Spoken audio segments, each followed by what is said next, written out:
Got Your Back Podstream is brought to you by Mr. Dirk. From casual wear to suits and formals, Mr. Dirk helps you find the perfect fit with the right look for any occasion.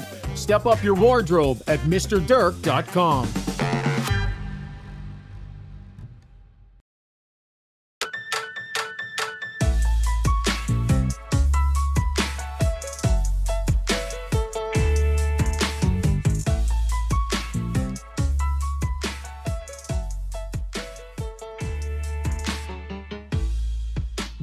Happy Monday night to you folks. Welcome to Got Your Back.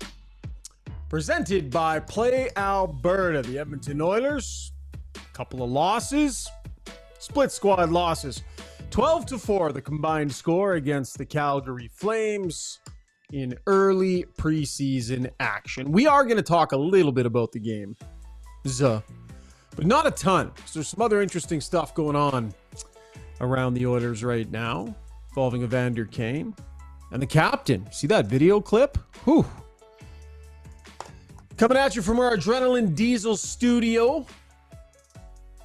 Edmonton's premier heavy-duty diesel truck repair shop, specializing in powertrain tuning, performance, and parts sales. Visit adrenalinediesel.ca.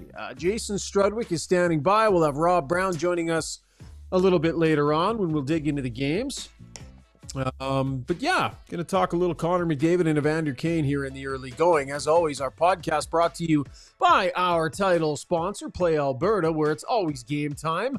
Bet on sports. Find your new favorite slot. Hit the tables. Play on a virtual table with a live dealer. Grab your lottery tickets and do it all safely with responsible gambling tools that help keep you safe. Deposit today. Get a $50 free bet with our code GYB9. That is code GYB9. Gets you a $50 free bet. Visit playalberta.ca. As we bring in Jason Strudwick and Chris Sabunia in Kelowna, working the controls so efficiently behind the scenes. Struddy, how much did you loathe preseason as a player, bud? I didn't. It didn't really bother me. Like it was just part of the process, right? You just kind of got to go through it. I felt if I got 2 games in, I was feeling good. Like I was enough. I always wanted to get 2 games, at least 1 fight in preseason. That was my my big 2 thing. games, 1 fight. Were you good for a scrap every preseason, pretty much? Yeah, because I wanted just to get that first one out of the way. But especially. When I joined a new team, I wanted my new team to know that I was going to fight. Like I didn't want to be that guy that like, oh, when's this guy going to fight? Like, okay, he fought in preseason, but it really didn't matter. And so that was always, and I'd get more than 2 games and sometimes more than 1 fight. But after 2 games in a fight, I was like, okay, I'm good. I'm ready to go. Connor Clattenburg wanted to get himself into a scrap tonight. He tried. I think he's one of the ones that scrapped at the rookie tournament as well in Penticton, and then went out there and tried to find. It's funny though, Struds, it is so different because when players play like that now, even in exhibition hockey, when they play with some intention to be nasty, boy, do they stand out there, hey? In a good way. Like that's a positive that's what I mean. So let's get into it. That was my Struddy's world was Connor. So let's talk about him quickly here. We can save it, but go ahead. I like his game. No, there's other things I can talk about. I like his game. I like that he goes out there and is bringing energy to the group. And you're right, it does stick out because no one does it. No one does it anymore. And people look at him like, what is this guy doing? It's like, I've said this about Lucic before. It's like having a T-Rex in a petting zoo. Like it's just, it's just so out of character. No one knows how do you react to this guy. But he shakes things up, and I believe he brings people into the fight. And his head coach is very complimentary to him post game. That's saying I think he has a future in the NHL as a late rounder, like a 6th rounder. It's pretty nice thing to hear. Not most six rounders hear that after being drafted recently. No, he's going out there showing the intention to play. Like, I want to be here. I will do whatever I have to do to be here. And it's not always about punching people in the face, but what it does is it shows you're not going to be intimidated. You are certainly not going to get shoved out of games. You're not going to be intimidated. I thought he moved pretty well. Anyways, we're going to get to breaking down the game in our takeaway segment. Rob Brown is going to join us. He's just finishing up the post-game show and he's driving home, so he'll hop in here in a little bit. But want to talk about a couple of other things before we get to the two games tonight. And we'll save that for Rob Brown. By the way, Obelisk basically summed it up too. He says, the only thing I have to say about those two games, I will not get those 3 hours back. So yeah, if you were hopping back and forth between the two, it doesn't sound like there was a lot of redeeming quality to be found in either one. That's why we're going to talk about some other stuff in our breakdown tonight.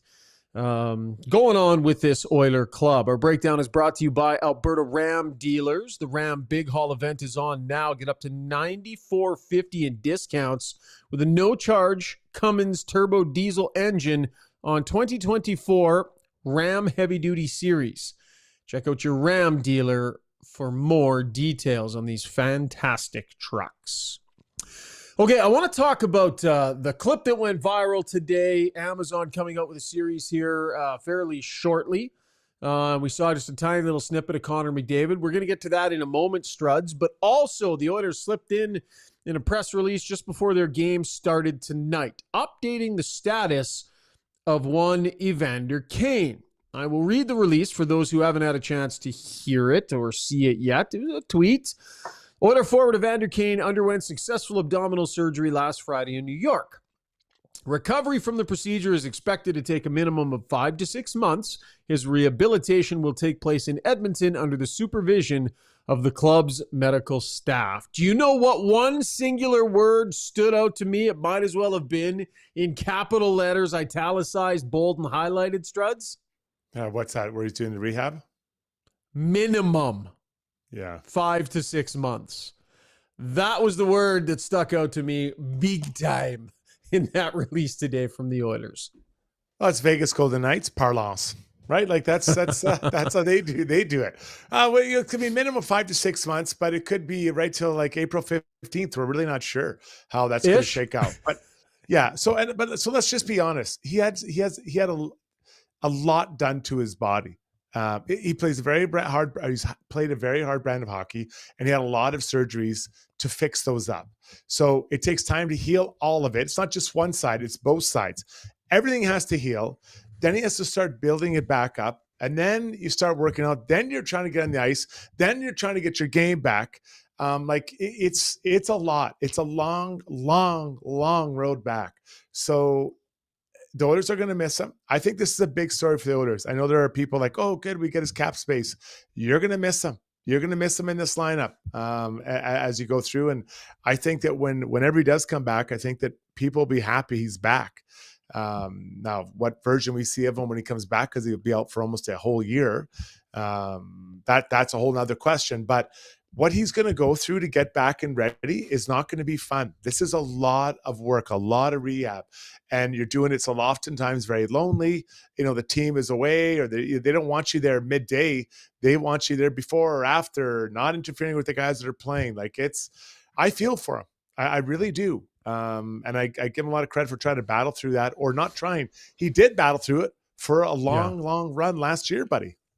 Yeah, no, for sure. He was clearly playing through a lot in 5 to 6 months on the shelf. So, I mean, we're talking, it takes you through October, November, December, January, February. Now you're into March. If it goes 6 months, you're into March. Now, one more month and you're getting into playoff series, another month and a half, right? Another 5-6 weeks in there. So if it doesn't go as planned, or he gets behind, or there's a setback or whatever.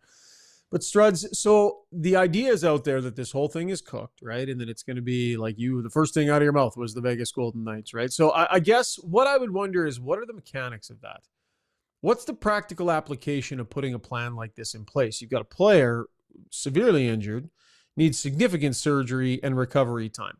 This is his career, right? He's only got so many years left to do this.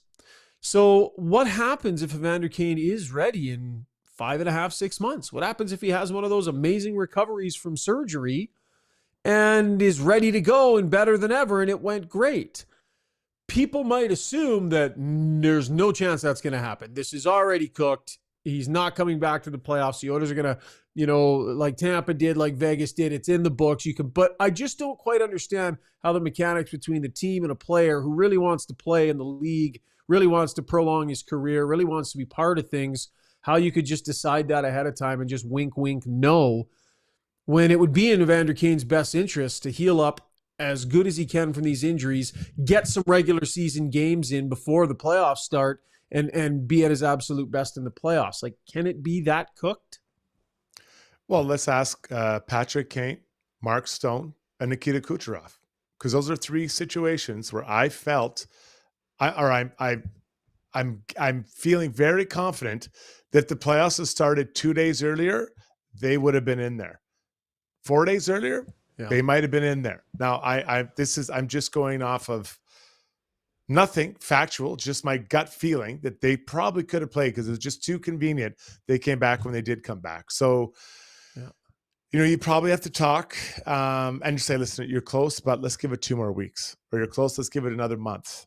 Because this isn't a broken finger where it's like, hey, it takes 2 weeks to heal and you play in a splint for 2 weeks and you're somewhat normal for that. There's a lot going on. Like when you talk about, my understanding, it was 6 different areas that had to fix up on his body on both sides. Like it's going to be a long, just to heal. I'm not even talking about rehabbing. I'm just talking about healing and then start rehabbing, get it moving, then trying to get on the ice. Like it's building strength again. Like how much actual work was he able to put in up to the time of these surgeries? So would we say he was at 70% of his NHL readiness?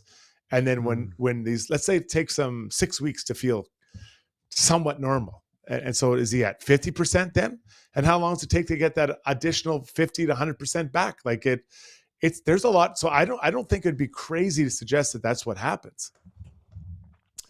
M. Materi really objecting to me using the term cooked. He says no more saying cooked. Sorry if I overused that in my last question to you. Apparently I've really annoyed him. And some don't understand what I mean. Basically saying that it's predetermined what is going to happen, that it's already baked in. How's that? If I say baked in, is that better? Yeah. Baked into the plan? There's already a plan laid out. And I don't know. Like, remember when he hurt his wrist, when he got stepped on with his wrist? He said he was a quick healer. And, again, just my feeling, I wonder if we went back and we would do it again, would Evander sit out a little bit longer to maybe let that heal? Or would it make a difference? I don't know. But he didn't seem to be quite the same, right? So, it's hard to know. It's hard to know what the right timeline is for any, like a broken, you understand, break, right? But this isn't broken. This is repairing surgically different areas of your body. Like I think it's more complicated. So I feel badly for Evander. Like this will not be a fun journey back to health. So if you see him walk around the city, you give him a little bit of loving, because it's going to be a long, long road to get back to where he wants, with no sure time when it's over. Yeah, 100%. And it's it'll be a grind. There's some tough rehab and all that stuff ahead. Pro athletes have to go through it, but I think this guy wants to play. He wants to be part of this. And it'll be interesting to see what the timeline actually ends up being when all is said and done. Okay, Struds, let's get to the little preview that Amazon put out today. They have a behind-the-scenes series, very similar to kind of that F1 series. We've seen it in tennis. We've seen it in golf. That's coming to your Edmonton Oilers fans through the Stanley Cup Final and through a bunch of teams in the playoffs. But my understanding, it really drilled in and dialed in on McDavid, Panthers, the Oilers, and we are in for some real behind-the-scenes stuff. So I'm pretty sure you've already seen it, but in case you hadn't, they put out a promo today that had a little clip of Connor McDavid. Now this, what you're going to see and hear, this is McDavid behind the scenes right after the team dropped the second game of the Stanley Cup Final in Florida. Really intense, a really emotional Connor McDavid, like you have never seen before. Zuby, go ahead. That's not good enough. The finals. Dig in right now. Dig in right now. Struds, it's my understanding that this is just a tiny little snippet of, what we're going to see in terms of that moment. I think there was a lot more in that moment. But man, it pulls the curtain back. And that is a raw moment from the captain that fans probably haven't seen something like that before. We're going to hear from McDavid. He talked a lot about it post-game tonight, but what did you think when you saw that? I'm not a big fan of stats. I'm not talking about fancy stats or normal stats. Like I don't really care if a guy scores 48 goals or 52 or 24 or 22. I have a sense of what he's doing. I don't need to look on their hockey DB to figure it out. What I love is stories. And this is a great story. And I love hearing behind the scenes stories. That to me is what makes sports special. You look at the stats, it doesn't tell you anything except, maybe who got hits or who scored or who had the most threes. But how did you get there? What did they do? What were their challenges? Well, remember the video they did on Connor a few years ago with the knee. Yeah. I mean, surgery.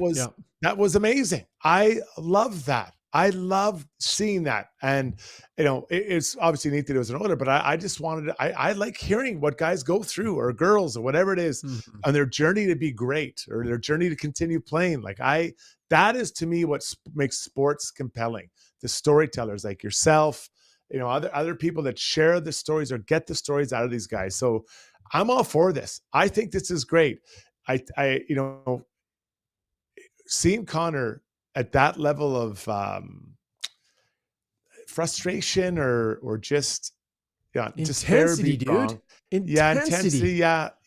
That's probably a pretty good word too. Yeah. And he just explodes. It just explodes. And your teammate, you're looking around like, okay, we better find another gear.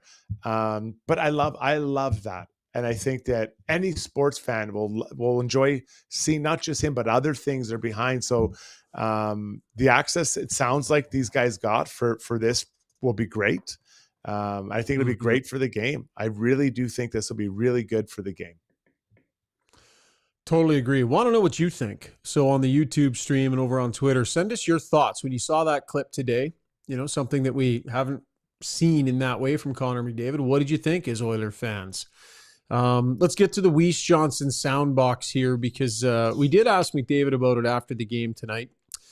So our sound brought to you by Weiss Johnson Heating and Air Conditioning. Hockey season means the cold is coming. If it's time for a new furnace, garage heater, or hot water tank, Weiss Johnson is here for all your home comfort needs, specializing in servicing your existing systems or installing new ones. Get ready to be cozy this hockey season. Visit weiss-johnson.com. Weiss Johnson, Asked McDavid a few questions about this, what it was like to have the cameras there, and some really interesting comments from McDavid about their decision to do it. And I give them a lot of credit, Struddy, because they didn't pull anything back. There's a certain kind of approval process that happens. And my understanding is there was opportunity for the McDavid camp or the Oiler camp to kind of say, maybe this or that or whatever. My understanding is they said, let her buck. And McDavid, one of the first comments you'll hear from him is he basically said they shot it. They might as well use it. So that's Connor McDavid saying, no, we don't need to edit anything. Just if it happened, it happened. Put it in there. Here's the captain on this whole Amazon thing that's coming out. Well, you're going to see, us that are most vulnerable. I think you can't say that we didn't let them in, They shot things that in our, most intense moments, most meaningful moments, they shot it. They may as well use it. I think there's lots of emotions there, obviously, and I think fans will see that. Connor, you're a sports fan. I don't know. Do you watch a lot of the Drive to Survive or other League Ones? And do you think hockey doing that's going to allow maybe more people to get understanding and respect of the players, not just on the ice, just overall as the game? Well, I think you're going to see hockey players, but you're going to see the human side of it, obviously. You're going to see joy on one side, and you're going to see a lot of heartbreak on one side as well. You're going to see guys put in lots of time, lots of work away from the rink. I think you'll see that, through all the players they cover, and hopefully it's worth it. Obviously it's not the easiest thing to let some media in some of those moments. But yeah. That was, sorry, just to be sure, that was after Game 2 or during Game 2? That would have been after Game 2, yeah. but again, I think you got to understand some of the show is, they get to contextualize it as much as they want, So it's interesting how they cut it up. They obviously need to make a story, and but overall, I think, as I said, you're going to see emotions from both sides. Obviously, it's guys are playing for their dream, and I think you'll see that, you'll feel that from both sides. People glad you did it? What? You glad you did it? Am I glad I did it? It was never my plan to be the star of the show. It was never my plan to be the star, but I think we wanted to dip our toe in, but here we are head first off the diving board. So so we'll see. But ultimately, everybody wants to grow the game. It's worked for other sports. Hopefully it does something for our sport as well. That's all we can really ask for. So some in-depth comments from McDavid about pulling back the curtain, letting the cameras in, Struds. And, my understanding is, he said we wanted to dip our toe in. I think the idea at first was kind of, we'll be part of it.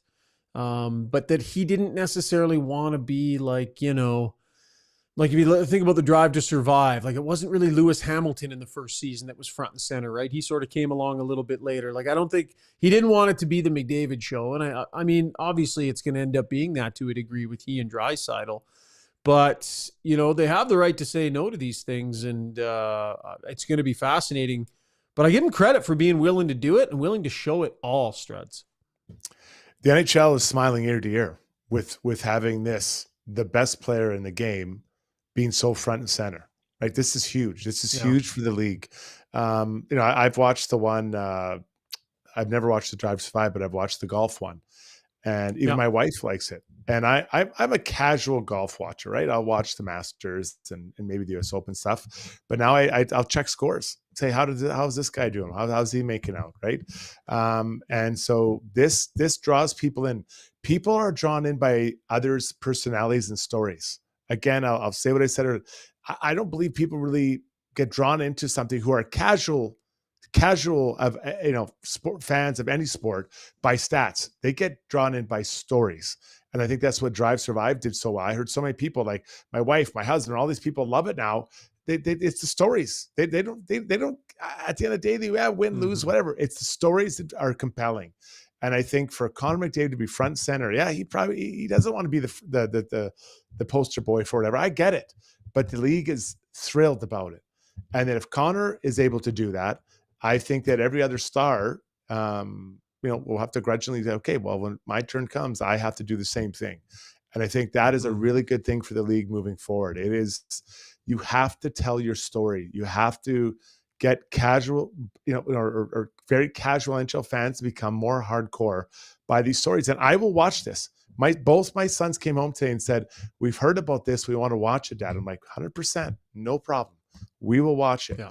They didn't say that about the Leafs one. They didn't say about the others come through. I wonder if this is the one that maybe kickstarts it a bit, buddy. Yeah, no, it's really well said.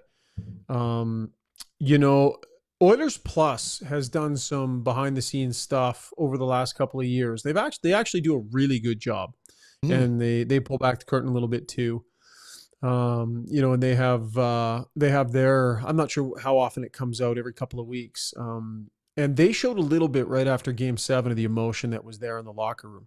My understanding is it's next level with this Amazon show. That it's going to be hard for an Oiler fan to watch, because I think you're going to be right there with them in the most raw moments.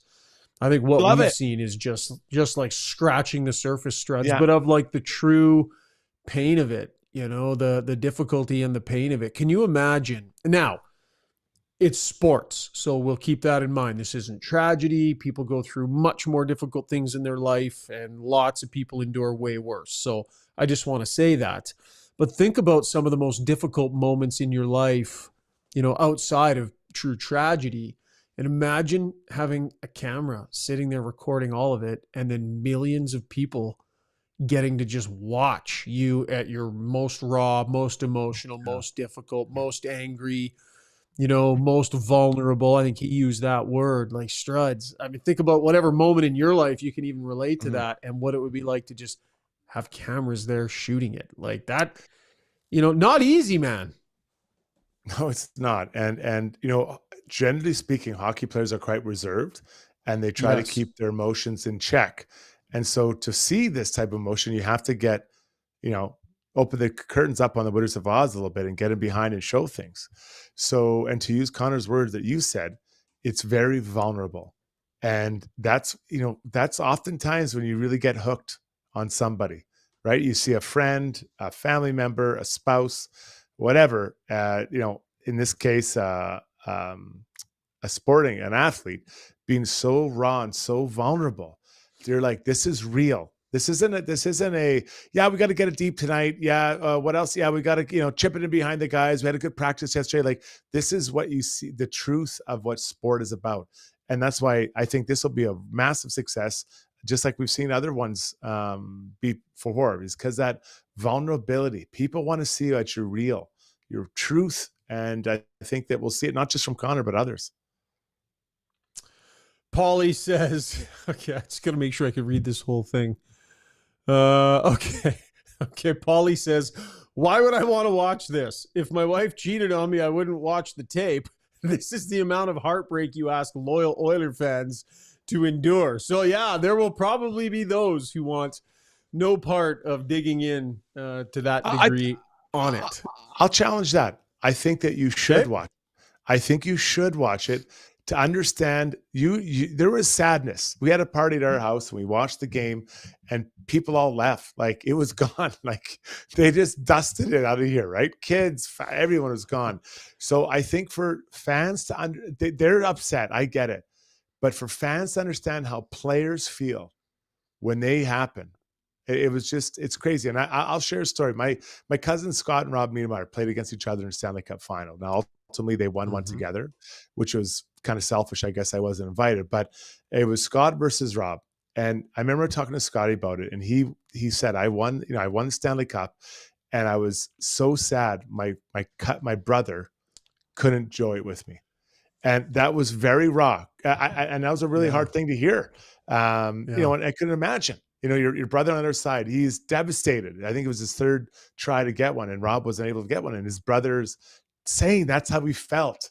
Like, that's very raw and I'm his cousin. And I was almost in tears. I was like, God, that must have been so hard, right? But I watched the games. I saw it all. So for Oilers fans, I would ask you to watch it so you understand how the players feel. Now, you feel terrible, but understand how the players feel. I think that would be really important for you to do. Yeah. Zuby, why don't you hop in, buddy? You're a big Oiler fan, kind of the voice of our fan a lot of times on this show. Well, as an Oiler fan, hardcore, when you saw the clip today, what kind of went through your head? What'd you think? I don't know. I feel very, I'm going to sympathize with some people in the stream that, like, I haven't revisited it. I haven't rewatched the game. Like, that's a sore spot as a fan to even have to think about that game, because it reminded me so much of Game 7 in 2006, where in the final game they just never seemed to really get close enough. So my reaction seeing the clip was, I was very surprised. That was my first thought, was like, wow, I've never seen Connor with that level of emotion, of any emotion, happiness, sadness, anything to that degree. So I was very surprised. And I was curious to see what some of the other players would say about it, because I mean, Struddy, you've actually played at the highest level, but I know for different sports, I've played football and stuff, that emotion coming out that way doesn't always connect for every other person. It's not necessarily motivating. It's different people connect in different ways. So I wondered how that kind of emotion, that much of an outburst from a guy we don't expect it to, would resonate with each individual guy. But obviously Connor, he knows his room, I would think. When it's from the top guy like that, it gets your attention, right? Like, it's different than the fifth defenseman losing it. We got to get working harder, guys. But when it's your captain and that guy, because I'm shocking right now. I don't get the sense that Connor talks a ton, especially in that type of tone. And we might find out that I'm wrong as we move through here. But when I always found the top guys, they didn't talk a ton, but when they talked and lost it, you're just everything. You're like, what just happened there, right? It was a real, it grabbed your attention. Quaddy says, I'm going to watch it, but it's going to be depressing, but great entertainment. One more time, quickly to the Weiss Johnson soundbox. Zach Hyman was in that frame as well. You could see him in the picture in that video. He talked about that tonight as well. How rare is it? Well, I mean, I think you guys don't see. I mean, I guess you tune into the show, you'll be able to see more, right? That's the reason the show's there, right? So you get a sneak peek. To us, it's normal. Like, I think he's a phenomenal leader. Wears his heart on his sleeve. To you guys, he may be quieter or more guarded, but to us, he's Connor. Like, he is who he is. He's a great player, obviously the best in the world, and a phenomenal leader, and takes it. A lot of the team onus, whether we're playing, when we're playing poorly, he takes a lot of it on himself and tries to elevate everybody's game. So, I think that clip, you'll see more of it in the show, I guess. Yeah.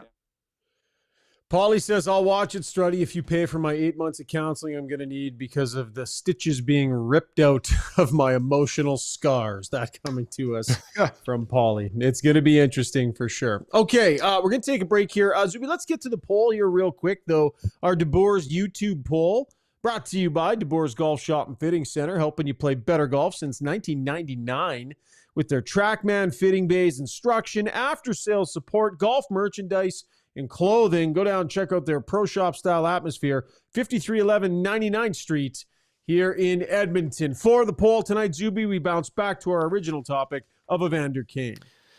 Okay, putting it out to Oilers Nation here. Just what they think. Maybe they're feeling, they're inkling.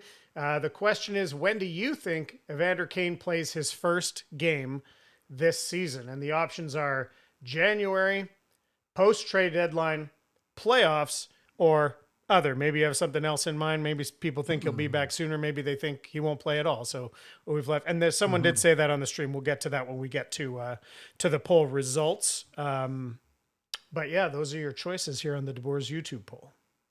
What do you guys? We'll go over that. What's your gut? Yeah. What does your gut say? Struds? Playoffs. I think this is amazing. Like, there's a lot going on this. Like, and I don't even think this is like, they're going to hide him. And maybe the last little bit, but I think there's a lot to rehab and work on here and get skating again. So yeah, I got him on a long timeline. Yeah, that probably what I would go with too. If I'm forced to choose one, I would say that feels like the most likely scenario. We'll see what Oil Fan thinks in our Ask Us Anything segment. All right, when we come back, we'll check in with Rob Brown. Let's talk a little bit about the games that we saw tonight in our takeaways segment. You are tuned in to Got Your Back, presented by Play Alberta. So at Timberhouse, our guiding actually inspired living. We believe that through design, we can solve problems and enhance people's lives. We follow biophilic design principles in all of our builds to incorporate natural materials, natural light, to enhance all the spaces in a home. When you have your space perfectly reflect who you are and what you value, and it's made well, we think that just leads to better living.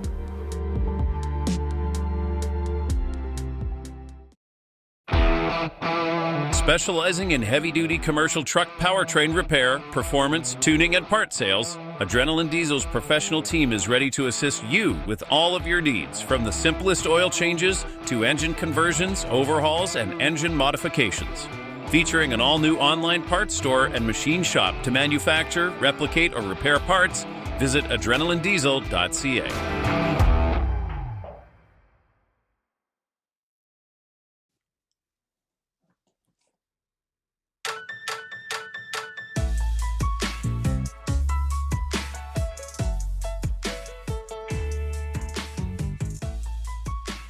All right, time now for takeaways, brought to you by Martin Motorsports. Whether it's on land, on snow, on water, or on the road, they're your one-stop shop for all the toys for your next outdoor adventure. Quads, side-by-sides, boats, ski-doos, motorcycles, and more. Their showroom packed full of machines, boats, and accessories. So head on over to Martin Motorsports. Yes, Struds and I did. The two of us. Okay, there it is. Oh, There nice it picture, is. man. You like that one, Buds? Oh, it's gonna put that frame up. Put it on the frame. Yeah, frame that, put it on the wall. We had a great day down at Martin Motorsports. Now, that picture was supposed to be kind of a joke, us cuddling on the, I can't remember exactly what we were sitting on there. But we forgot to smile and sort of laugh at the fact that it was a big joke. So we just had a serious look on our face, which made it look like, we just sort of hopped on there and cuddled Struddy. It was a cold day, right? See, was angry that day, my friends. And It was. I honestly, I think it's a nice picture. I don't know why people don't want to see it. I think it's nice. You're good with it? All right, I'm good with it if you're good bother with me. it, bud. Why would we be bothered? Just two friends. We're buds. Riding on Yeah. a trike. What's the difference? What's the big problem? I think good you're in buddies. the back is a good place. It's fine. We lost Rob Brown there. Where did Brownie go? Zuby, He's where out. did Brownie go? He disappeared. This is He awkward. So Just awkward Steve. now. Just Steve says Brownie's so uncomfortable with that photo, he left. He just flat out left. No, he was mad he wasn't invited. I think that's what's happening right now, Struds.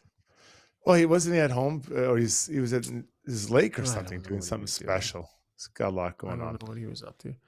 Zuby, we got a hope of getting him back here. Or what's We'll going get on? him back. Yeah, he was doing his thing, poking around on the screen there, and I think disconnected himself. So he'll be back here in a moment. He'll pop in when he pops in. Yeah. Okay. Let's talk a little bit about the results that we saw tonight here in Edmonton. We sat through, actually, which one was it? Okay, 6-1 was the game in Calgary. Sorry, I'm getting these confused. And then 6-3, the game here at Edmonton. Struds, I wasn't able to see the one in Calgary at all. I just I was at the rink watching the one here in Edmonton, so I can't really speak knowledgeably on the other one. Nor can Brownie, because he was at the stadium too. Brownie, you back? Where'd you go? Well, I don't know if you noticed there were some Wi-Fi issues at Rogers tonight, so I did not have my phone on Wi-Fi when I came home, and I had to turn myself off, put the Wi-Fi back on. So I am here now. Yeah, what were we talking about? Last I saw you two were hugging on a motorcycle or something. So I just It's a trike. it's a trike. Oh, I'm sorry. I was it was the hugging that I was. I mean, you guys look cute. You look We've cute. developed a real good bond here on the show. Struds and I are tight, and we're probably, I would feel safe in saying that heading into season 4 here, Struds and I are better friends than you and Struds are, Brownie. Mm-hmm. Well, I trike is 3, and there was only the 2 of you, so I feel a little left out that I wasn't on the trike with the 2 of you. Yeah, Yeah. Martin Motorsports didn't ask for him, eh, Struds? Like they asked if you No. and I could go down. They No. never mentioned Brownie. No. They said, leave Ron at home, is what the one guy said. Yeah. Did I ever tell you That did Ron I tell Brown that guy? story? Yeah, The yeah. Ron Brown, the Hartford Whalers, when I got traded there. Did I tell you that? No. Is that no, why you're I was calling me serious. around? No, No, seriously. no. I traded to the Hartford Whalers. I was playing in Pittsburgh, and I got off the airplane in Hartford, and there was 2 reporters with cameras there, and they had a big sign that said Ron Brown. And I walked up and said, you guys waiting for me? They asked, what's your name? I go, Rob Brown. Nope, we're waiting for Ron. Are you sure? Yep. I went down to get my bag. I'm carrying my bag out of the airport, and the reporters come running after me. Mr. Brown, we're sorry. I'm like, yeah, this is a little more famous in Pittsburgh than apparently I am in Hartford, because I was Ron Brown in Hartford. So that hurts, Struds, when you said Ron there. It brought back terrible memories. So thank you. Yeah. Yikes. Dicey. Mark Wendlant says, Brownie always reminds me of the frustration I feel when repeatedly teaching my elderly mother how to use her iPhone. That's fair criticism right there. It is very fair. It is very fair. Harsh, but fair. Harsh but fair. That's what we try to be here on Got Your Back.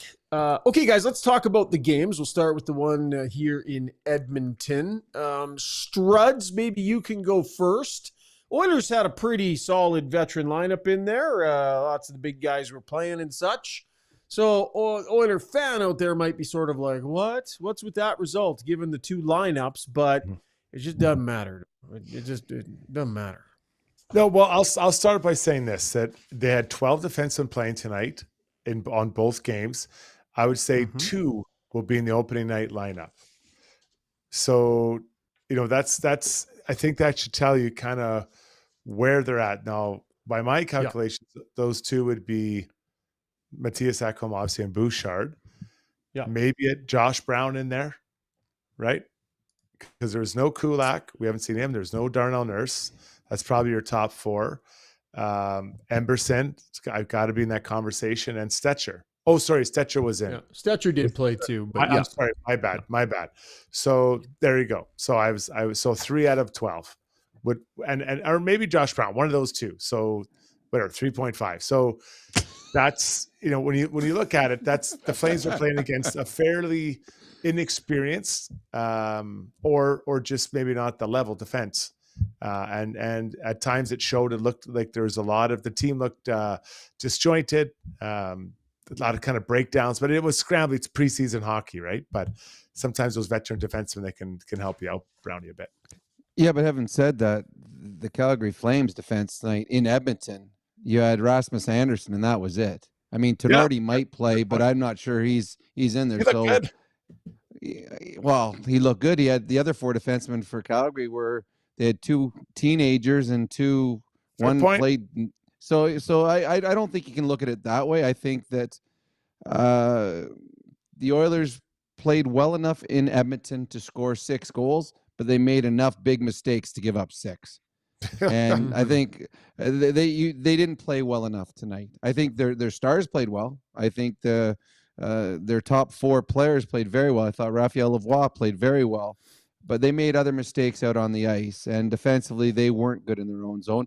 And at the end of the night, one goalie was sensational. Cooley was sensational for the Calgary Flames, and the goaltending duo in Edmonton's net wasn't near as good. And most nights when your goaltending isn't as good as the opposition's, you lose the hockey game. So I mean, it's preseason. It means nothing, but I do believe it's a wake-up call when you give up 12 goals to a Calgary Flame team that most people aren't thinking are going to make the playoffs this year.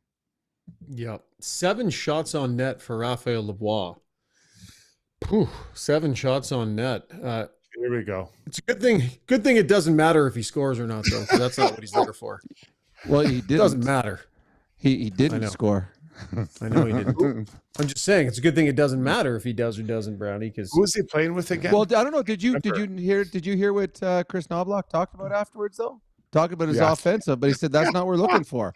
We're not looking for offense out of him, and that's what we're just trying to say. Raphael Lavoie is not going to be playing with Leon Draisaitl this year. He's got to be physical. He's got to have energy. He's got and to. he didn't he? Pucks. Like he finished some checks tonight. And he did in the first game, too. He seems 100%. to have gotten that message because people that watch him play in the American Hockey League will tell you that he'll go long stretches where he doesn't really process the game that way. But when he does, he actually is pretty good at doing it. And I think he's showing some signs, guys, that he understands when he's doing it. He's not bad at it. He's a big guy. No, I mean, it's the only way he's going to make this team this year. There's no spots in the top 9. There's probably no spots in the top 11. So he's got to be noticed for doing things that are probably outside of his comfort zone, blocking shots, getting pucks in deep, throwing the body every chance he gets, and maybe every once in a while dropping your gloves. So those are the way that's how he's going to play in the National Hockey League for the Edmonton Oilers this year. And if he doesn't, I mean, the only thing that he has going his way right now is I believe he has to clear waivers to go to the minors. So the Edmonton Oilers will have to make a decision at that point, because there's a possibility someone will give him a chance if they send him to the minors. Mm-hmm. He must have played 10 plus minutes beside Leon Draisaitl. If we put you there, Shagar, you would have got 5 shots tonight. All right. Yeah, fair enough. Podkolzin, we noted him after the first game. I thought there was some good grinding moments in there, and I don't think he hurt himself tonight in any way, shape, or form, Struds. Yeah, and I was looking at his speed. That's because you kind of you kind of put me in my place after that yesterday. I listened to the podcast, and I sent you a nasty text about it. No, honestly, I stand by it. I agree. He's not flying around out there, but I think his speed is good enough. Like he's going to get around, and he's strong enough to lay into some guys. So I think he continues to build. Well, it's only 2 games, but a couple games where you can kind of see how he fits in to this lineup. Well, know what I like what Knobloch did after the first period? He put him in a more of a role player type of position for the final 40 minutes. He didn't play as much with Leon. Moved Corey Perry up there for a while so that he played with Noah Philp. And they're like, all right, if you're going to make this team, you're going to be a fourth line player. Let's see you create something. Let's see you be energetic, be physical. And he did. I think that I don't think he was as noticeable as last night, but it's really hard to be noticed on an Oiler team when you got Connor and Leon and Nuge and Hyman. Everybody's eyes are drawn to those players. But I don't think he hurt himself. And I think he's right now it's his spot to lose on the fourth line. And I imagine he and Raphael Lavoie are probably going to get 3 to 4 more games at least before this preseason is done. Struds, are you going to do Clattenburg in your studies world still? No, I can go. We can talk about him. That's fine. Yeah. We're not going to be killing your segment if we talk about him. Not here. at all. No, he's good. Okay. So, I mean, I think we probably all noticed the player tonight he showed some intention to be physical, tried to get into a scrap. He's played that way basically since the start of camp. And just a player who clearly is willing to step, outside his comfort zone. Well, maybe that is his comfort zone, but clearly willing to play the game in a way that makes a statement to everybody. I'm not intimidated out here. I'll do whatever I got to do to be part of this thing. And it's rare nowadays to see this from guys, Struds. We don't see a lot of it. When a coach is talking about a 6th-round draft pick, you've done something right. like it's how many times have we heard someone talk about a 6th-round pick? I can't think of it. Like right after being drafted, this isn't Vinny Darnay, the 7th rounder drafted. We're talking about this great story. He was just drafted in the 6th round, and he was noticeable tonight. What more of a good impression can he leave on this team? And I think they're probably going to cut things down here, get down a bit more manageable numbers. But does he get one more game? I don't know, maybe. But he's definitely left a good impression. His job now is to take the feedback from the team, go away, and then work on whatever they say. If it's, and I'm not saying this is what it is, but shot or foot speed or game sense, defensive, all of it, whatever. Hands, whatever it is, just do it, because you come back again next year and they'll be like, okay, they'll be expecting improvement, and you do not want to disappoint them, because again, you're still a 6th-round pick. This isn't 6 overall, Brownie. Well, and it's a good point. You know as well as I do, guys, that there's how many guys are at camp, including the rookie camp? 60 guys, 80 guys? No, 50. Yeah, including the rookie guys. It's 50, yeah, 60s. So you're thinking the coaching staff, you're not going to know every player, and there's very little moments that you have with those players. So you're like, I noticed I got Connor, I got Leon. Okay, this is a 1st-round pick. I'm going to keep a little bit better eye on him. This guy, Lavoie's here. So to be noticed for a player that is so far down the depth chart is a very big thing, as Strud said. And he was noticed for the right things in a game that, we saw last night. Last night was as non-physical a hockey game as I have seen in a long, long time. Struds and I played in an era where the exhibition season was there was a ton of fights, and everyone was trying to be noticed for that kind of way. It's not like that anymore, but this kid went out there. He ran everybody. He tried fighting someone. What is he, 8? Yeah, he's 18 years old, 19 years old. Good on him. Nice. So, yeah, he's going to go back. They are going to remember him, and there's always going to be a role on a hockey team for someone that plays that style of hockey. He might not play 17, 18 minutes a night, but you will find a role for a guy and play him 9, 10 minutes a night, and you can find a nice career in the National Hockey League. So good on him. Well, let's give the Oilers 2 claps on the boo, because that's 2 back-to-back nights where we're talking about 2 draft picks from this year, right? The 1st-rounder in O'Reilly, and now a 6th-rounder. So how many times have we talked about this in the past, right? I'm like, this looks like there might be something there. And this is what you were talking about last night, Shagar, about the projecting, and now we've drafted, now you got to develop them. That's the important path.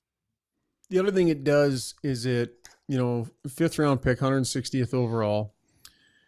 It makes somebody on that scouting staff look really good. Like when they're sitting in meetings and when they're evaluating, there's someone who's getting kudos, right? And so you've got you've got somebody's backing, or like somebody's got you covered, right? When you're making your scouts look smart for picking you in the 5th round when they're talking about you already like this, Brownie. And that matters when you have people sort of pulling for you in the room. Well, it certainly does. Every time once you get past the 1st and 2nd round, the drafts at the draft table, there are scouts fighting for their guy. We need this guy because they don't all get to see everybody. So they've got, this is who I got. I bet my life on him. This kid is going to eventually be there. There's something in this kid. He's got character. So you fight for him. So then you get drafted. Now you're like, okay, I put my neck out for this kid. He better show something. So when it's especially a later guy and it's noticed that right now that whoever scouted that kid is walking around with a big smile on his face. I told you this kid had something. And until he proves them wrong, that's going to be scout of the year for the Edmonton Oilers. So he made somebody's day or someone's night tonight with the way he played. I'm not sure if we got much to say out of the game in Calgary. Like, I just wasn't able to see much of it. There's been some chatter on the stream about kind of what went down there, Struds. I know you tried to keep a little bit of an eye on both, Struds. Anything noteworthy or anything worthwhile you got for us on the other one? No, not really. I mean, I was trying to see what Henrique and those other guys look like, the Skinner, but it's like it was 2 games at the same time. It's pretty hard, so I wouldn't have the best info in it. I will say this, though, and I said it last night, I would have liked to have seen Emerson play tonight. I would have really liked to have seen that. But there's other games. There's 5 left. 5 left, so I'm sure he'll get 2 or 3 of those at least. But I would like to see him, especially when there was like every other D was playing except for him, Nurse, and Kulak, it felt like. Yeah. Okay, let's get to our Relentless Player of the Night, brought to you by UCAN Youth Services. Are you looking to hire entry-level staff for your company? UCAN Youth Services trains youth in pre-employment skills to help get them ready, willing, and able to join your team. Check out www.ucan.ca for more information. Struddy? You know what? I think Brownie's really going to like this one. I'm going with Coronado. I thought he had a good game. The kid can shoot the puck. And I thought he was really opportunistic, and Brownie can speak to a little bit more, but just arriving at the shooting at the right time to get that pass. You're not trying to watch that team, but when your eyes are drawn to a player on the other team, you're like, oh, wow. Well, he's going to have an opportunity in Calgary. They need someone to step up. They've lost some players. There's not a lot of people giving them much of a chance this year. But yeah, you're right. I thought he was excellent in this hockey game and doing the little things as well. Like the offensive part was there, but getting pucks out, finishing body checks, getting in the right position defensively. Yeah, he had a very good game. It was, when you're trying to follow, like for me, it was hard because I got the sheet up there. Okay, who's number 83? And I'm looking down. You're up and down, but when you did look at the game and you followed some of the players on the other team, Coronado was excellent for the Calgary Flames. First round pick from 2021, 13th overall. He actually got a little chirpy too with Draisaitl, I think, between the whistles at least once. I saw them jawing back and forth a little bit. So, certainly not going to be intimidated out there by the big guys. All right, that was Takeaways brought to you by Martin Motorsports. When we come back, Brownie Points, Struddy's World, and Ask Us Anything. Plenty of shows still ahead here on Got Your Back, presented by Play Alberta. At Gallery Dental, we believe in blending exceptional care with artistry to create the perfect smile for you. From routine cleanings to advanced cosmetic procedures, our team is dedicated to providing top-notch care in a relaxed and comfortable environment. With state-of-the-art technology and a passion for perfection, we ensure that every visit is a positive experience. Join the Gallery Dental family and let us help you achieve a smile that you'll love to show off. Contact us today at secolandentistry.com. With over 18 years in the industry, Kelly Zaretsky and her team at Blue Summit Accounting deliver client-focused solutions and financial guidance for success in a simple and comfortable way. Whether it's for corporate or personal needs, Blue Summit Accounting can help with taxes, estate planning, financial services, bookkeeping, and more. Get in touch today. Email bluesummitacct@gmail.com or call 780-416-9662. Ready to go all in this season? Mr. Dirk's got you covered with express on-site tailoring, a wide selection of craftsman-made suits, sport coats, and casual staples for every occasion. Score big with Mr. Dirk. We've always got your back. Visit us off White Ave, south of 102nd Street, or browse online at mrdirk.com.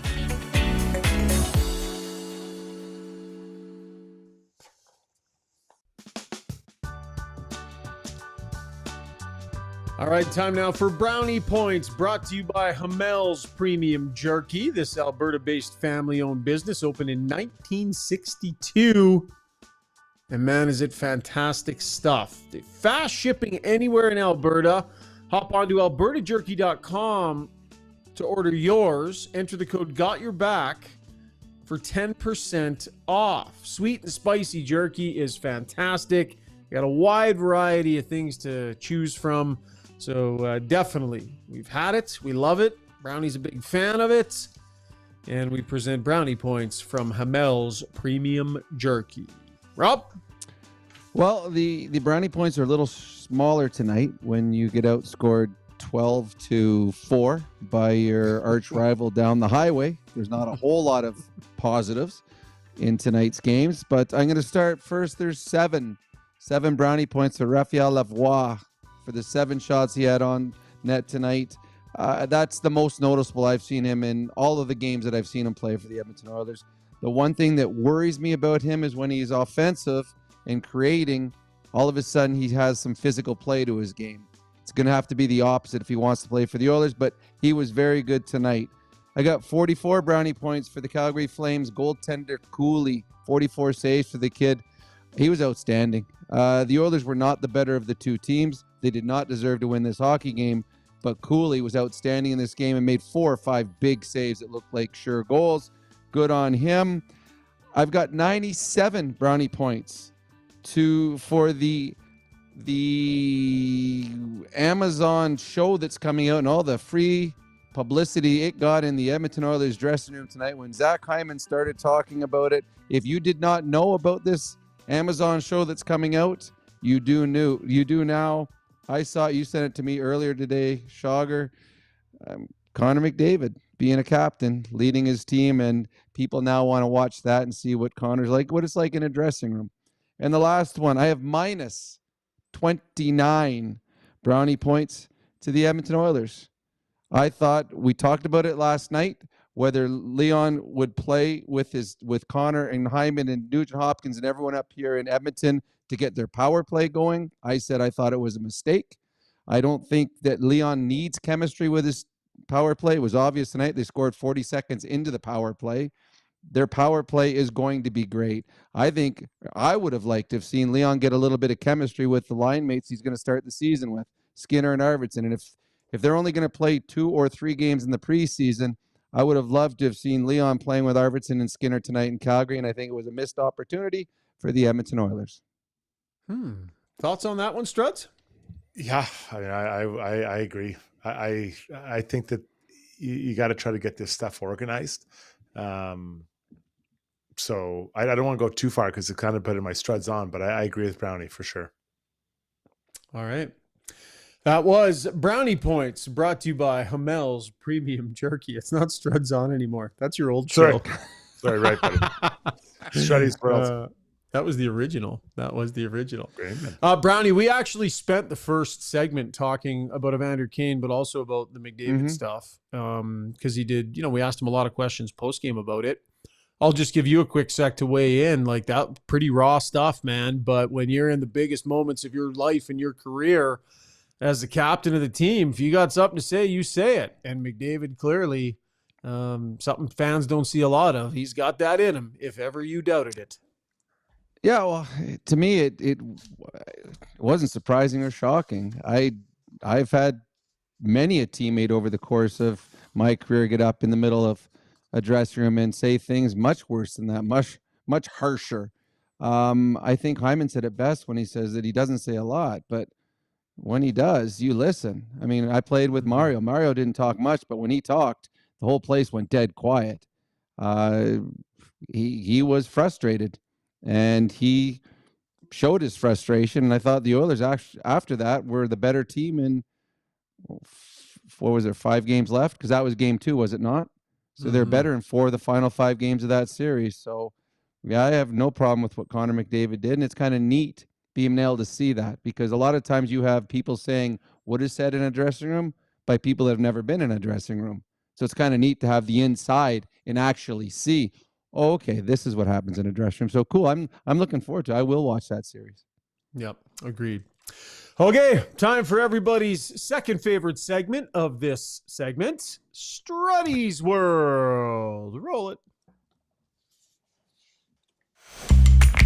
When you make a mistake, heads should roll. It's not right. And I'm here. Someone has to put their foot down. Now that I say it out loud, it does sound a little crazy. God, I look good.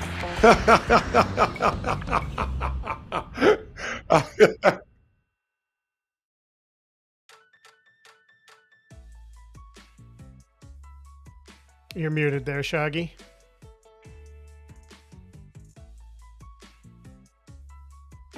Oh, hang on. No, that's wrong. Hold on. It's somehow on my end. Let me get you to the shot. Here it is. I don't know how that Hey, you happened. got me now? You're good. Time now for Struddy's World, brought to you by DLR Vinyl Products. They got locations in Calgary and in Edmonton. We're always talking about them. It's my brothers. Whether you're a homeowner, contractor, or builder, DLR is the most reliable source for vinyl fence. Open in 2005 and not going anywhere. They're going strong. Unmatched service, high-quality North American-made products. Visit DLRvinylproducts.ca. Struds, where are we going, buds?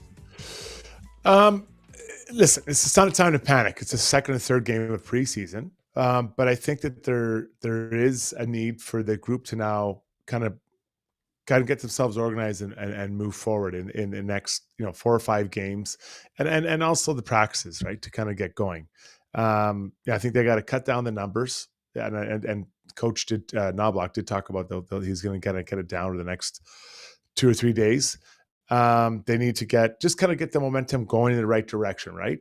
And I think that more importantly than both those things, and the reason you want to do them is to bond the new players. Think about the players that aren't around or this lineup. There's been a ton of changes.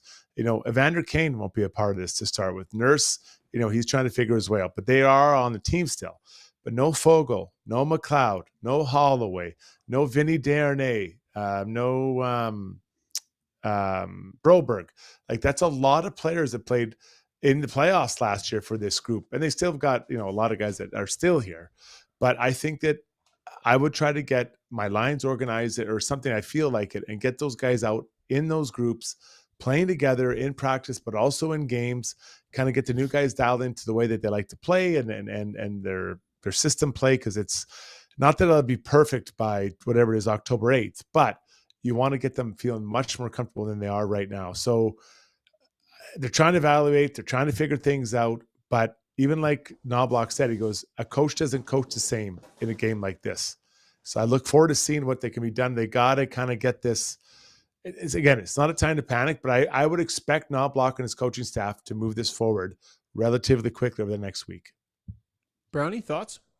Yeah, I agree. And that's why I talked about Leon not playing tonight here. He should have been in Calgary. I think that let's get your lines together. It's a new line. It's 2 brand new line mates for Leon Draisaitl, Arvidsson and Skinner. I mean, Connor's playing with his line mates. I'd like to see the third line back together. Yes. Janmark, Henrique, and Brown. The Oilers had a horrible start to the last year. I don't believe it's going to be anywhere close to that this year.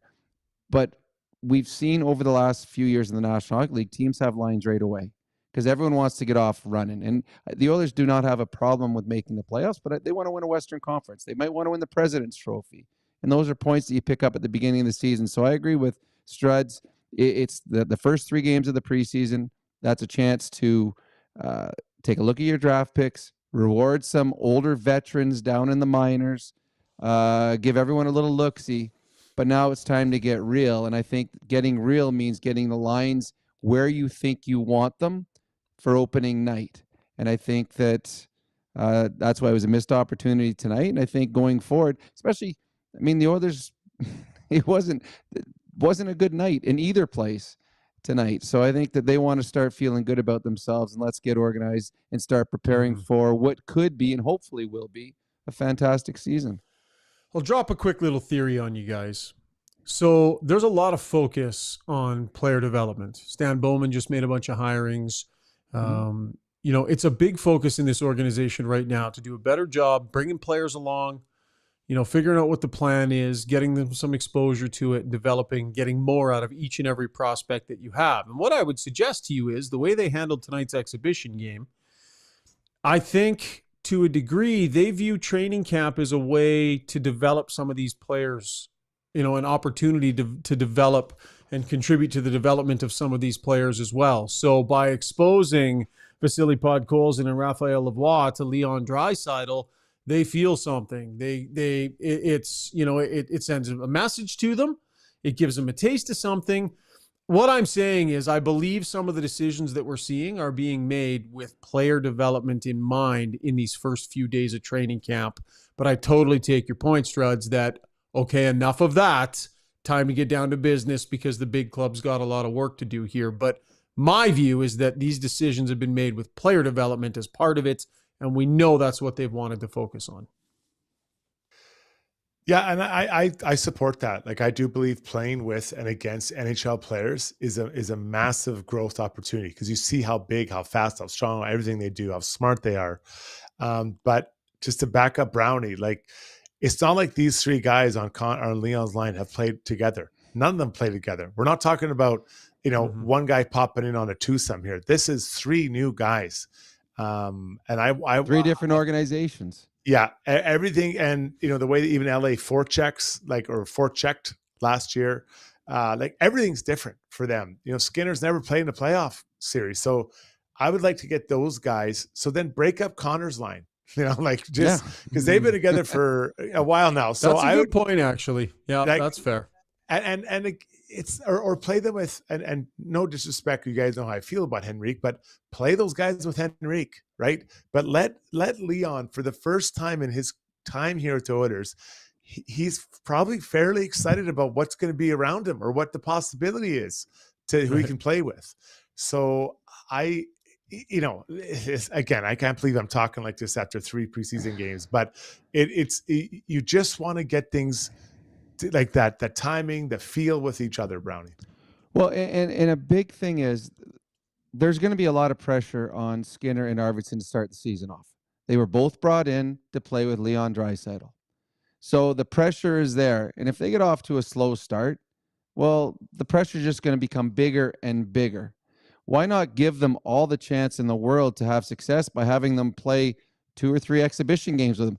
See what Leon wants you. See where you should be. See where you shouldn't be. Where he likes the puck, where he doesn't like the puck. Don't have the first game of the season. All right, here you guys go have success out there. And then all of a sudden you got all that pressure on these guys without a nice base, what they could have had. So to me, again, this was just a wasted opportunity. Raphael Lavoie is not auditioning to be on the second line here. Podkolzin isn't auditioning to be on the second line. Corey Perry eventually played with Leon. Now, again, so I can understand development, but none of those players are being developed to be second-line players with the Edmonton Oilers. Let them develop where they're going to play. Put them on a third or a fourth line because that's where their opportunities are. If they only play one exhibition game together, like if Leon's done until the last game against Vancouver and that's it, and that's the only game they play together, then it's interesting. Only one crack at it. If they get 2 in between now and the end with that line together, I'm probably okay with it. But if it's just one, Brownie, I'm right with you, man. I kind of go, whoa, might have wanted to give that at least another look. But to me, it's something could happen between now and then that doesn't allow them to play one game. It's Connor was playing, as Strud said, Connor and Hyman and Nugent Hopkins don't need to play with each other in the preseason, but they are.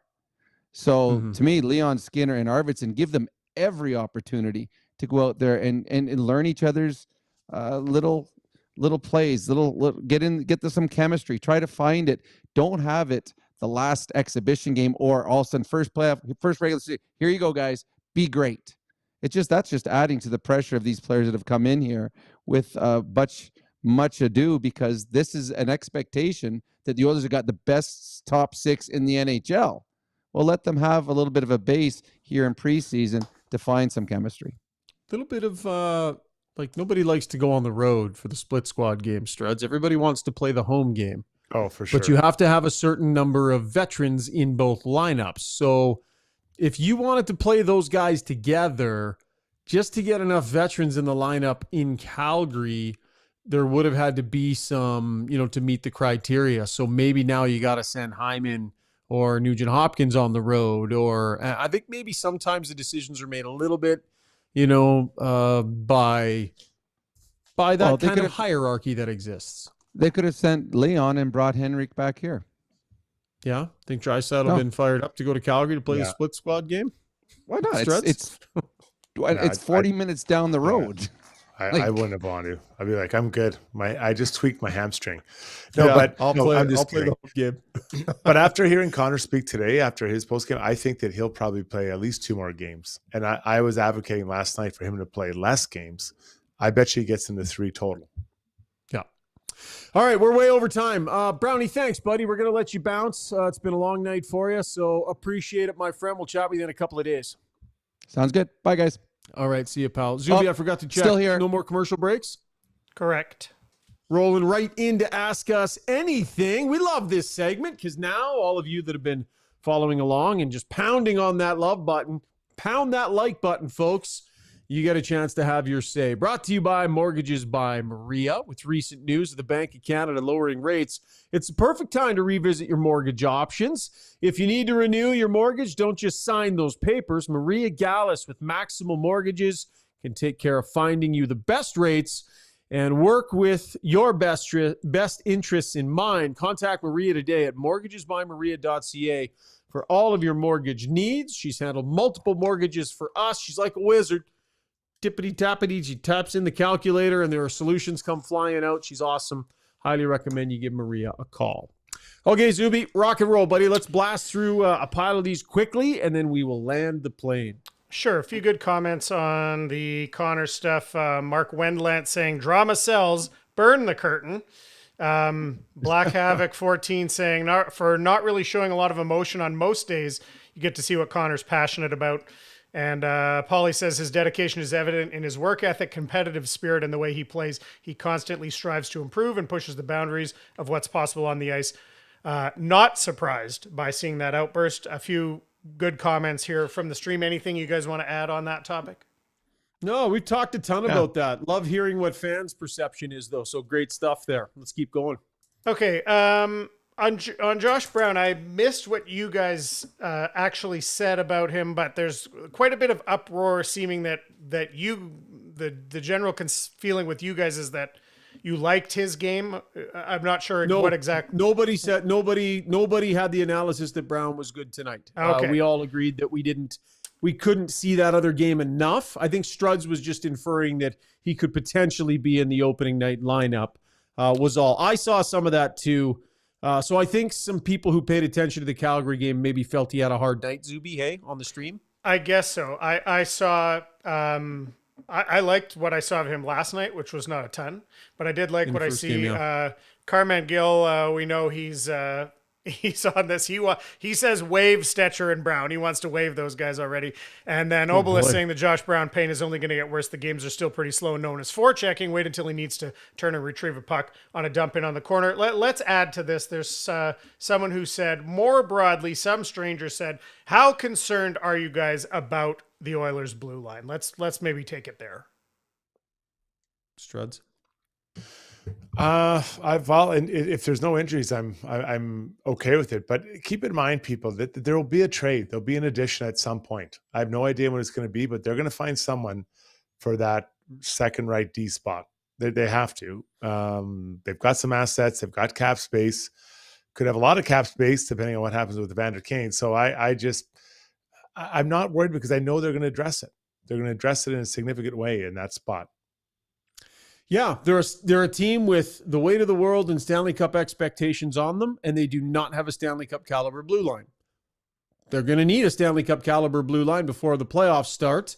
I think the sooner the better. I don't know that you want to let this breathe for 2 months.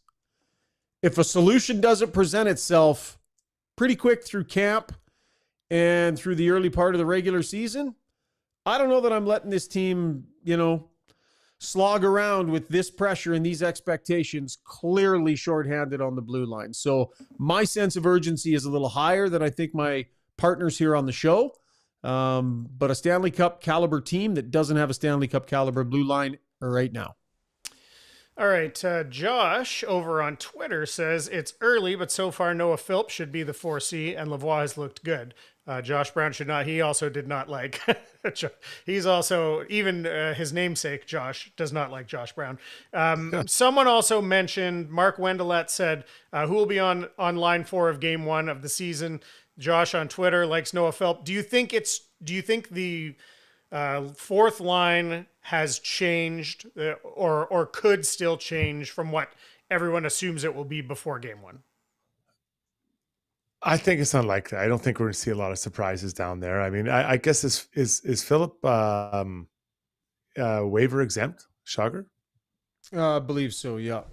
So I think what we're looking at is a player who hasn't played in a long time. He needs to go and play. Will we see him this year? I do think we will. Yeah. I mean, I think Podkolzin, Perry, and Derek Ryan is your opening night fourth line, barring some injuries of some sort. Now, who will the 13th forward be if they're carrying the extra forward? I mean, these are the conversations that are kind of being determined right now. Philp, Hamblin, Lavoie. Yeah. I mean, there's a few guys that are going to be in and around that mix. Do you think the team, this is just a Zuby, do you think sort of a little bit of sort of like malaise or maybe, around these first 3 games, is that just how it is for preseason? Or do you think it's because this team, we're a contender, we're obviously not going to dig in so early, and there's not much room for the rookies to move, and we know what we're going to get from our top guy? Like, do you feel like there's a little bit of preseason malaise here because of the situation of the team? Yeah, so I'll weigh in here. I think that there's a lot of players around, and it's hard because you practice at different times. Sometimes you don't even see all the guys on the team. It's just it feels very big, and it's like a family reunion, and you're trying to find your cousin. There's 70 people there, and he's eating at 5 and you're eating at 7. So you don't get to see the guy, right? Like, it's just really messed up. So that's why I go back to my studies world. I think we'll find that this gets quite quickly kind of brought down to a more manageable numbers. I would like to see it on one ice time sooner than later. Now I'm just guessing here that they play Wednesday, then Saturday. Maybe that's, so there's a few people leave between now and Wednesday. And then I'm guessing after that game Saturday, oh yeah, they'll be well down. And then you have 2 games left and then that's it. Yeah, so they're going to start cutting her down here. I think Knobloch said tonight they're going to start cutting her down here pretty quick. So for sure. Yeah. And I think, listen, we're watching these games. We're paying attention to the minutia. If we were watching the San Jose Sharks or the Chicago Blackhawks or the Dallas Stars exhibition games, it would probably feel pretty much similar. This doesn't feel that different this year than it has in previous years. If anything, I think you're just paying attention to how guys are feeling, the guys that went the distance, how they're feeling after such a short break. And that's one of the first things I asked McDavid tonight, like, how are the legs? How do you, of the things you're trying to work out, how did it feel? So I like your point, though, Struds. I think the plan was for McDavid to play 2 exhibition games. But if he doesn't like the way he's feeling, guarantee he plays more to work his way through it. Obelisk wants to know if you can answer whether we'll see Bo Akey in the preseason, or is his injury going to keep him out? I don't recall us asking that question to Knobloch since camp has started. So that information might be out there, not currently on the forefront of my brain. I mean, obviously he had the huge injury last year, and this is about making sure he's 1,000% ready. Wasn't part of the rookie tournament in Penticton. This is an important player, and they want him to be healthy before he gets going. So no rush. He's not going to be ready just yet. So I'm not sure when he'll start getting into game action. Okay, there was one I just want to say to Paulie on the stream. I'm going to save your question. It's a little bit of a bigger conversation. We're almost out of time. I'm gonna bring it up next show. I want to have a little bit more, maybe some more preseason games down the road. So thank you, Paulie. And I think I just wanted to end with this one. Rusty Shackelford wants to know, I'm truly here for a Facebook Marketplace update from Struddy. Right. Those shelves, I would think the value of them's got to be going up with all the publicity they're getting. There's been a lot of people waiting for an answer. Myself and a lady named Lisa, she's on the north end of Edmonton. We're trying to coordinate a time to meet, to exchange the sweaty cash for these beautiful shelves. So I'm it's hoping, sold. Tentatively, you have a deal. Well, yeah, very tentatively, but I'll get a picture. I think I'm going to ask her if she's already the picture so I can put it up and we can all celebrate this. What's going to be a pretty big deal, right? Pretty big Facebook Marketplace deal. Love it. Oh man! Thank you for all of your contributions. With your platform here, Struddy, anything I'm trying to sell on Facebook Marketplace, we could have a new segment. I love pumping up whatever. Selling it with Struddy. Yeah, I'll meet people. I'll sell anything. Struddy sells. If it has value, why don't you sell it instead of throwing it in the garbage? I don't get it. My wife's like, throw them in the garbage. Why? There's value. There's value, right? We might have something here. Struddy sells, and then local people can bring you an item of theirs that they want to sell, and you have to sell it for them. I think that's a side show, though. That's a YouTube. That's not a segment on this show. I think that's a completely separate YouTube show. We can donate the money to charity. Like I enjoy the back and forth, right? Yeah, just the bartering. Brought to you by Edmonton Waste Management Center. Give us free drop-offs when you can't sell anything. All right, let's wrap up the show with our play of the day, brought to you by Gallery Dental. From air polisher cleanings to advanced treatments, Gallery Dental offers a full range of services designed to keep your smile healthy and beautiful. Their experienced team dedicated to providing personalized care with the latest technology to make sure you get the best treatment possible. Contact GalleryDentalYEG.com. Struddy, what did you love out there today, bud? Devin Cooley, the last 3 minutes, probably made 3 guaranteed goal saves. He was fantastic. I thought he made some amazing saves. And I'm interested, can he push? Because this guy was undrafted. Keep in mind, he's 27 years old. Will he be able to push, Vladar and Wolf if those two guys fail? And I listen, it's really early, but he looked good. I can only go on what I saw from him tonight. And I'm like, if I'm the coaching staff, I'm like, man, that's a good start for Cooley against a pretty decent Oilers forward group. Love it. Love it. Love it. And by the way, Struds, we have to give a more than honorable mention to John Tortorella, who, you know, listen, I've been hard on Torts before. Like, I don't love the way he deals with the media, and I think he can be kind of harsh and all that. But what he did today was pretty special, buddy. Inviting, Johnny and Matt Gaudreau's dad to come out and take part in Flyers practice with him, buddy. That was pretty awesome of them. Yeah. Well said. Yeah, he was he's a local coach in New Jersey. He helped a lot of youth. So they had called him. Tortorella called him, invited him. You know, he said, well, I'm not sure I'm ready. Then he decided to come out now, and he doesn't want to just be a one-off. He'd like to have him out to talk to the guys and to help the group. And he thinks he can help, maybe in some way, Guy Gaudreau with the terrible tragedy he's dealing with. Yeah, lost a couple of his boys, man. That's, can't imagine that. So very cool for John Tortorella to do that. Torts has a big heart, man. He's got a big heart when the microphone isn't in front of his face. He said that Mr. Gaudreau was actually kind of giving him crap. He was sick because he was on the guys to skate harder. And apparently he looked at him and was like, you only got 3 lines out here. Like, how hard can they go? Yeah. So he said he was actually pushing back a little bit, which Torts absolutely loved. All right, that's going to wrap up the show. Struds, good job tonight, my friend. Thank you, Zuby. Great job behind the scenes, as always. Fun show, fellas. I enjoyed that. Yeah, good times. Thanks to all of you for joining us on the live stream, or if you're downloading us, podcast form. We appreciate you as well. We're still in negotiations here when we're going to drop the next one. I think it'll probably be after the Jets game coming up here on Wednesday, but lots more Got Your Back presented by Play Alberta coming your way here in the weeks to come. Thanks for tuning in, folks. Talk to you soon.